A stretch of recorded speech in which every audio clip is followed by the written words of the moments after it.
بسم الله الرحمن الرحيم. الحمد لله رب العالمين والعاقبة للمتقين والصلاة والسلام على خاتم الأنبياء والمرسلين وعلى آله وصحبه أجمعين، أما بعد، فأعوذ بالله من الشيطان الرجيم. بسم الله الرحمن الرحيم. محمد رسول الله والذين معه أشداء على الكفار رحماء بينهم تراهم ركعا سجدا يبتغون فضلا من الله ورضوانا سيماهم في وجوههم من أثر السجود ذلك مثلهم في التوراة ومثلهم في الإنجيل كزرع أخرج شطأه فآزره فاستغلظ فاستوى على سوقه يعجب الزراع ليغيظ بهم الكفار وعد الله الذين آمنوا وعملوا الصالحات منهم مغفرة وأجرا عظيما. صدق اللہ العظیم. نبی کریم صلی اللہ علیہ وسلم کی آمد کے تذکرے اللہ رب العزت نے آپ کی تشریف آوری سے پہلے انبیاء کرام علی نبینا علیہم الصلوات والتسلیمات کی زبانی ان کی امتوں کے درمیان فرمائے تھے، اور پھر سابقہ کتب میں بھی اللہ رب العزت نے حضور صلی اللہ علیہ وسلم کی تشریف آوری کا ذکر فرمایا. آپ صلی اللہ علیہ وسلم کے پاکیزہ جماعت حضرات صحابہ کرام رضوان اللہ تعالی علیہم اجمعین، اور پھر ان کے بعد حضور علیہ السلام کا اتباع کرنے والوں کا تذکرہ بھی موجود ہے. صرف تذکرے ہی نہیں موجود، بلکہ سابقہ کتب میں جو آسمانی کتب ہیں، آسمانی مذاہب ہیں، ان میں حضور صلی اللہ علیہ وسلم کی نشانیاں بھی بتائی گئی تھیں. کہاں سے چیک کر لوں؟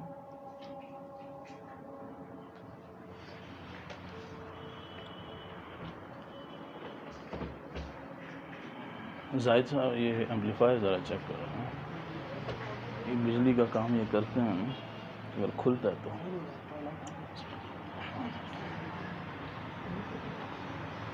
آپ علیہ السلام کا نام بھی بتایا گیا. آپ علیہ السلام کی جسم اطہر کے اوپر وہ نشانیاں جو ایک انسان دیکھ سکتا ہے وہ بھی بتائی گئیں.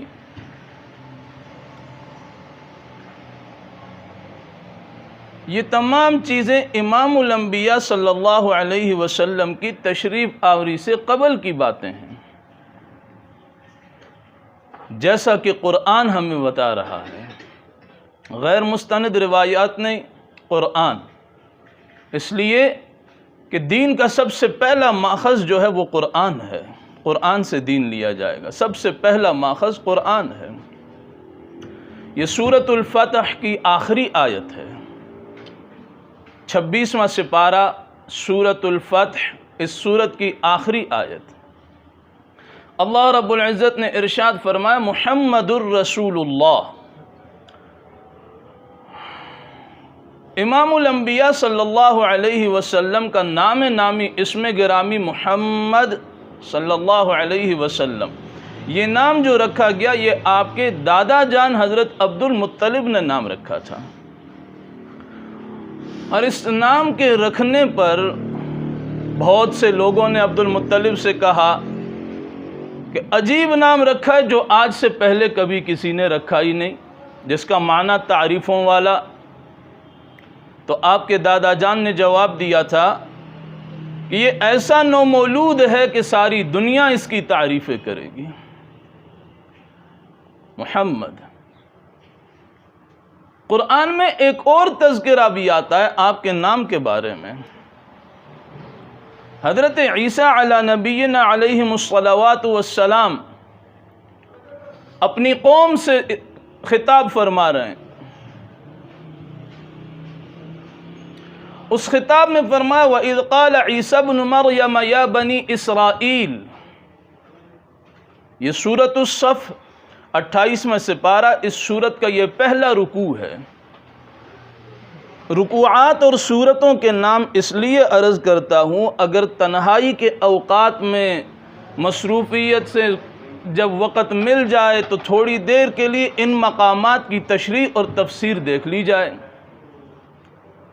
وَإِذْ قَالَ عِيسَى ابْنُ مَرْيَمَ، اور جب کہا حضرت عیسیٰ ابن مریم نے اپنی قوم سے، یا بنی اسرائیل انی رسول اللہ. اس ایک آیت میں حضرت عیسیٰ ابن مریم نے اپنی قوم کو 3 چیزوں کا تذکرہ فرمایا ہے. انی رسول اللہ، سب سے پہلا جو تذکرہ فرمایا میں اللہ کا رسول ہوں. حضرت عیسیٰ نے اپنی قوم سے کیا فرمایا؟ میں اللہ کا رسول ہوں. یہ جو آج کی نشست ہے، اس میں تھوڑا سا آپ حضرات یہ بھی ذہن میں رکھیں گے کہ اسی مضمون میں امام الانبیاء صلی اللہ علیہ وسلم کے آخری نبی ہونے کے اشارے آپ کو ملتے جائیں گے. حضرت عیسیٰ ابن مریم نے خطاب فرمایا اپنی قوم سے، انی رسول اللہ الیکم، اے میری قوم، میں تمہاری طرف اللہ کا رسول بنا کر بھیجا گیا ہوں. یہ پہلا خطاب تھا، لیکن قوم نے اس خطاب کو جھٹلایا. قوم نے کہا حضرت عیسیٰ اللہ کے رسول نہیں بلکہ خود خدا ہیں یا خدا کے بیٹے ہیں. قرآن خود کہتا ہے وقالت الیہود عزیر ابن اللہ وقالت النصارى المسیح ابن اللہ. سورۃ التوبہ 10واں سپارہ. یہودیوں نے کہا حضرت عزیر اللہ کے بیٹے ہیں، عیسائیوں نے کہا حضرت عیسیٰ اللہ کے بیٹے ہیں. جبکہ عیسیٰ خود کیا کہہ رہے ہیں؟ انی رسول اللہ، میں اللہ کا رسول ہوں، میں اللہ کا رسول ہوں، بیٹا نہیں. مصدقا لما بین یدی من التورات، مجھ سے پہلے جو کتاب آسمان سے اتری جس کا نام تورات ہے، میں اس کی تصدیق کرنے والا ہوں. یہ دوسرا تذکرہ تھا. جبکہ قوم نے اس تذکرے کو بھی جھٹلایا، اس لیے کہ یہودی عیسائیوں کو نہیں مانتے تھے، عیسائی یہودیوں کو نہیں مانتے تھے، کشمکش تھی ان کی آپس میں. تیسرا خطاب کیا تھا؟ وَمُبَشِّرًا بِرَسُولٍ يَأْتِي مِن بَعْدِ اسْمُهُ احمد، اور میں ایک خوشخبری لے کر آیا ہوں، ایک رسول کی خوشخبری لے کر آیا ہوں جو میرے بعد آئے گا. یأتی من بعدی، جو میرے بعد آئے گا. اسمہ احمد، اس کا نام احمد ہوگا. یہ دوسرا نام. آپ صلی اللہ علیہ وسلم کے صفاتی نام 2 ہیں، ذاتی نام. ایک ہے محمد اور ایک ہے احمد. یہ 2 آپ کے ذاتی نام ہیں، صفاتی نام بہت ہیں. یہاں پر تھوڑا سا توجہ رکھیے گا. سیرت نگاروں میں سے ایک بہت بڑے عالم گزرے ہیں، حضرت قاری سلیمان منصور پوری صاحب رحمۃ اللہ علیہ. انہوں نے کتاب لکھی ہے رحمت للعالمین.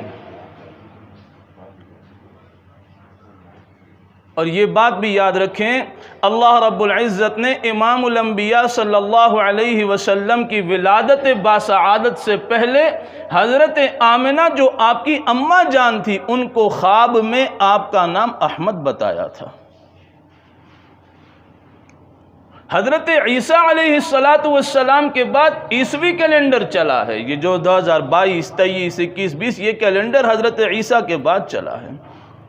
آپ صلی اللہ علیہ وسلم کی ولادت باسعادت عیسوی کیلنڈر کے مطابق اپریل کے مہینے میں 571 عیسوی میں ہوئی ہے.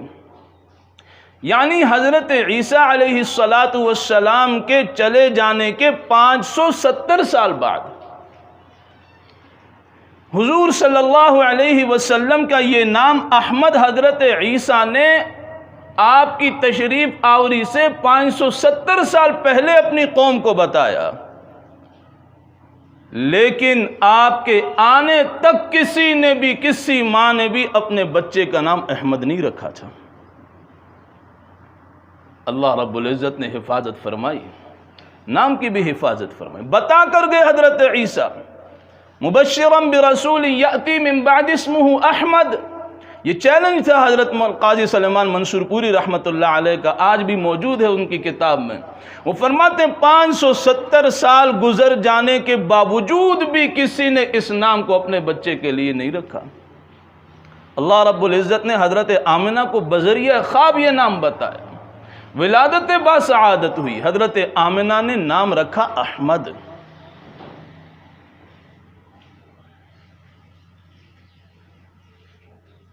پھر حضرت عیسیٰ علیہ السلام نے ایک اور بات بتائی، یأتی من بعدی، وہ میرے بعد آئیں گے، نام ان کا احمد ہوگا۔ پتہ چلا آخری نبی حضرت محمد الرسول اللہ صلی اللہ علیہ وسلم ہی ہوں گے، اس لیے کہ سابقہ انبیاء جب دنیا سے تشریف لے جاتے، پردہ فرما جاتے، تو اللہ رب العزت کا قانون یہ رہا کہ ہر نبی کے بعد دوسرا نبی آ جایا کرتا تھا۔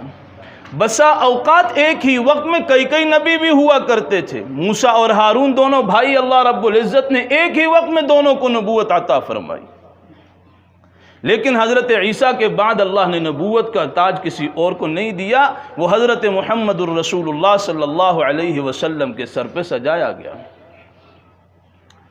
اب سورۃ الفتح کی اس آیت کی طرف چلتے ہیں جس میں اللہ رب العزت ارشاد فرماتے ہیں، محمد الرسول اللہ، محمد اللہ کے رسول ہیں، اللہ کے پیغمبر ہیں، اللہ کے نبی ہیں۔ یہ تذکرہ کہاں ہو رہا ہے؟ تورات میں، انجیل میں۔ یہ قرآن جو نقل کر رہا ہے یہ انجیل اور تورات کے تذکروں کو نقل کر رہا ہے، صرف آپ صلی اللہ علیہ وسلم کا تذکرہ نہیں، آپ کی پاکیزہ جماعت کا تذکرہ، اور اس جماعت کے بعد آپ کے پیروکاروں کا تذکرہ ہے۔ والذین معہ، آپ صلی اللہ علیہ وسلم کے ساتھ جو لوگ ہیں، وہ لوگ کون تھے؟ جنہوں نے اپنی آنکھوں سے روزہ آپ صلی اللہ علیہ وسلم کے چہرہ انور کا دیدار کیا ایمان کی حالت میں، اور ایمان ہی کی حالت میں دنیا سے پردہ فرما گئے۔ ان پاکیزہ نفوس کی جماعت کو حضرات صحابہ کرام رضوان اللہ تعالی علیہم اجمعین کہا جاتا ہے۔ اشداء علی الکفار رحماء بینہم، صفات ہیں ان لوگوں کی۔ والذین معہ، یہ جو آپ صلی اللہ علیہ وسلم کے ساتھ لوگ ہیں یا آپ کی اتباع کرنے والے لوگ ہیں، یہاں پہلے جن لوگوں کا تذکرہ جو ڈائریکٹلی جن سے خطاب ہے وہ صحابہ کرام ہے، انڈائریکٹلی جن سے خطاب ہے وہ امت محمدیہ ہے۔ ان لوگوں کی صفات کیا ہیں؟ والذین معہ اشداء علی الکفار رحماء بینہم، یہ کافروں پر سخت ہیں، یہ کافروں کے اوپر سخت ہیں۔ رحماء بینہم، یہ آپس میں تو ایک دوسرے کے ساتھ پیار کرنے والے ہیں۔ یہ صفات ہیں، یہ صفات ہیں تورات اور انجیل میں بتائی جانے والی۔ اچھا، ہر کافر کے اوپر بھی سختی نہیں ہے، قرآن کہتا ہے ہر کافر پر بھی سختی نہیں ہے۔ بہت سے لوگ قرآن کی آیات کی غلط تشریحات کرتے ہیں، متشدد مزاج امت کے اندر پروموٹ کیا جاتا ہے، متعصب مزاج امت کو دیا جاتا ہے۔ ہر کافر پر سختی بھی نہیں ہے۔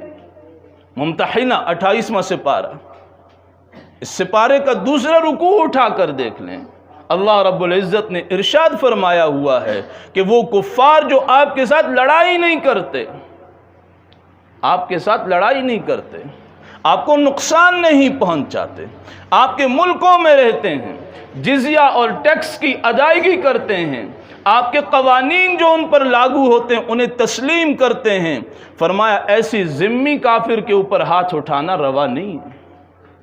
ہر کافر کے اوپر سختی بھی نہیں۔ اشداء علی الکفار رحماء بینہم، آپس میں ایک دوسرے پر رحم کرنے والے، امت ذرا دیکھ لے، آج آپس میں رحم کرنے والے ہیں اور کافروں پر غضب کرنے والے ہیں، یا آپس میں غیظ و غضب کرنے والے اور کفار پر ترس کرنے والے ہیں؟ اگر تو یہ دوسری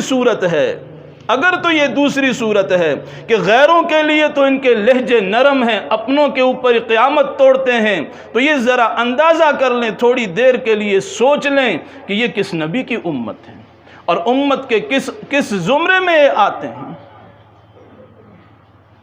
تراہم رکعا سجدا، آپ انہیں دیکھیں گے وہ رکوع کرنے والے ہوں گے، وہ سجدے کرنے والے ہوں گے، یبتغون فضلا من اللہ ورضوانا، واللہ رب العزت کی رضوان، آپ اللہ رب العزت کی رضامندی کو اور اس کے فضل کو تلاش کرنے والے ہوں گے۔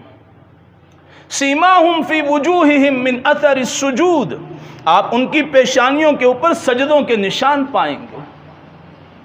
ذالک مثلہم فی التوراۃ ومثلہم فی الانجیل، یہ ان کی مثالیں اللہ رب العزت نے تورات اور انجیل میں بیان فرمائی۔ یہ محمد صلی اللہ علیہ وسلم کا تعارف کروایا جا رہا ہے، آپ کے پیروکاروں کا تعارف ہے، آپ کی صحابہ کا تعارف ہے۔ آگے تھوڑی سی بات اور ذرا وضاحت ہو رہی ہے۔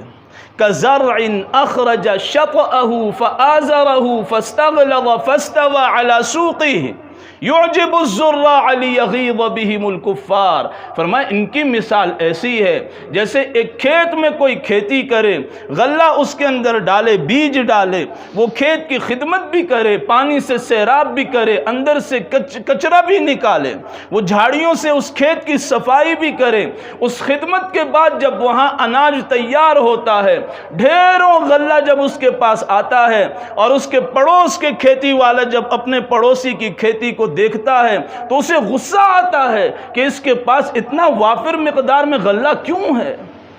لِيَغِيظَ بِهِمُ الْكُفَّارِ، فرمایا کفار بھی تمہارے اوپر ایسے ہی غصہ کریں گے۔ امت مسلمہ، جب امت مسلمہ کو اللہ رب العزت نے فراوانی عطا فرمائی، کبھی بھی کفار امت مسلمہ کی فراوانی پر خوش نہیں ہوئے۔ آپ کے ایٹمی ملک ہونے پر کافر خوش نہیں ہیں۔ آپ کو جب اللہ رب العزت نعمتوں سے مالا مال کرتے ہیں، کافر خوش نہیں ہوتا، اور جب قحط سالی کے انداز نئے طریقوں سے سامنے آتے ہیں تو کفار خوش ہوتے ہیں۔ لِيَغِيظَ بِهِمُ الْكُفَّارِ، اور آخر میں فرمایا وَعَدَ اللَّهُ الَّذِينَ آمَنُوا وَعَمِلُوا الصَّالِحَاتِ مِنْهُمْ مَغْفِرَةً وَأَجْرًا عَظِيمًا، اللہ رب العزت نے ایمان والوں سے، ایمان والے کون سے؟ وَعَمِلُوا الصَّالِحَاتِ، میں نے گزشتہ نشست میں کہا تھا کہ اب تو فتوے بہت ملتے ہیں، لیکن جب ہم قرآن کی روشنی میں قرآن کی تفسیر بتاتے ہیں پھر بھی بسا اوقات غصے ہو جاتے ہیں۔ ایمان والے کون سے؟ وَعَمِلُوا الصَّالِحَاتِ، اللہ فرماتے ہیں وہ ایمان والے جو اچھے کام کریں، وہ ایمان والے۔ ایمان تو ہے ہی اچھے کاموں کے لیے، برائی کے کاموں کے لیے ایمان کی کیا ضرورت؟